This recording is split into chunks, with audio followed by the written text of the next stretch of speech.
It's a book, like all my books, right from the very first ones I wrote in the late 1980s. It's about family.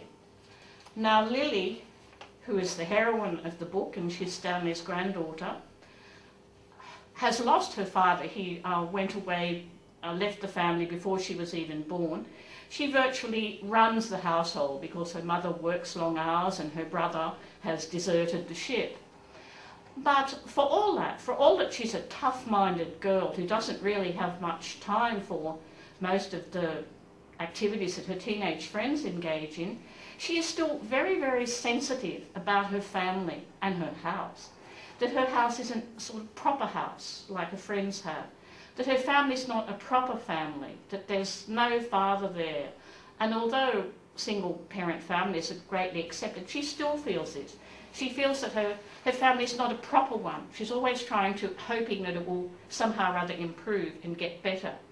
And she hopes also, she longs to have one whole and perfect day, a family gathering of the members of her family, and one that goes for the whole day and is perfect, not which breaks up after 1 or 2 hours so that people can resume their normal occupations, which is fighting.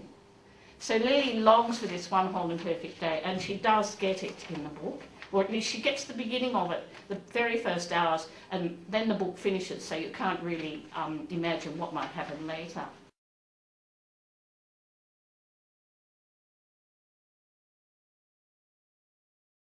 On the Australian edition of my book, there's a comment by a fellow author, Maureen McCarthy. And Maureen has written that the subject of One Whole and Perfect Day is family and love and friendship and the ties that bind. I'm particularly fond of this last phrase, the ties that bind, though I think it does come from a Johnny Cash song called I Walk the Line. That I'm fond of the phrase because I believe that's what family is basically about. I think that family is basically a community of affection, and it doesn't have to be a conventional family unit. An old man and his dog can be a family, and the people in the family don't have to fit with conventional family role models.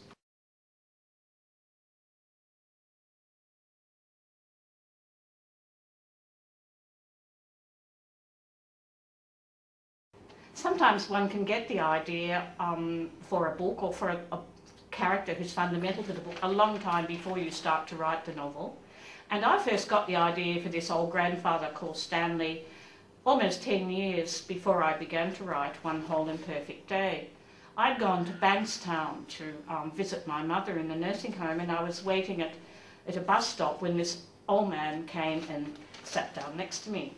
Now Bankstown, back in the 1950s, was a drab suburb in the west of Sydney. The population was wholly Australian, and they were largely, unless they were returned soldiers from the Second World War, people who'd never actually met or encountered anyone from Asia. Anyway, this old man sat down next to me in 1994, and he looked around the town, which had been transformed over the past 40 years by waves of immigration, so that it now had a very high proportion of Asian migrants. The shopping centre was transformed with Chinese groceries, hairdressers, travel agents. It simply looked like another place. And he sat down next to me and he said exactly what Stanley said. He said, I thought I caught the 8:30 to Bankstown and I must have mucked it up and got on the jet to Singapore. And he looked around him in a very disapproving way, and I thought, you know, what an old bigot, awful old racist.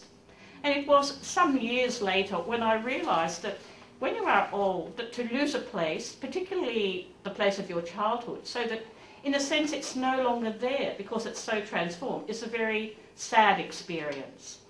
And I also became aware that racism in some people, unfortunately not all, is often a matter of inexperience, that they've never actually met anyone from Asia or from sort of Europe. They are, in a sense, deprived of opportunity, and that people can change once they get to meet people. My mother was like this when we were children. She couldn't bear anyone who wasn't Australian. by the time she died, many, many years later, her best friend, the person she loved most in the world, was a Chinese Avon lady called Mrs. Holden. So people change utterly, and this was what lay behind my characterisation of Stanley, around which I built the book.